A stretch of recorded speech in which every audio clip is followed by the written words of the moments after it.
আচ্ছা তো আমাদের রাইস ইয়ে না তুমি ওই ইয়ে দিচ্ছ এটাই না না তুমি এমনি প্রসাদ দাও তাহলেই হবে ঠাকুরের।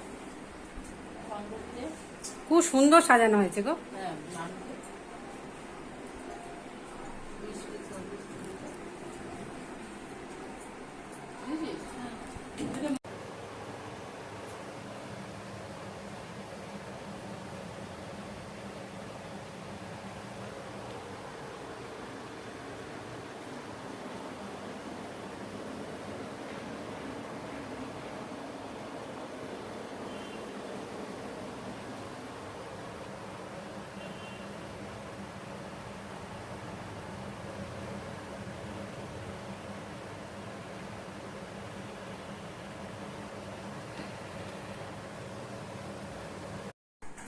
বন্ধুরা আজকে দুপুরে করেছিলাম ডালিয়া আর আলু ভাজা, আর এখন করলাম লুচি মিষ্টি আর হচ্ছে আলু পটল দিয়ে ঘিগরমল দিয়ে তরকারি।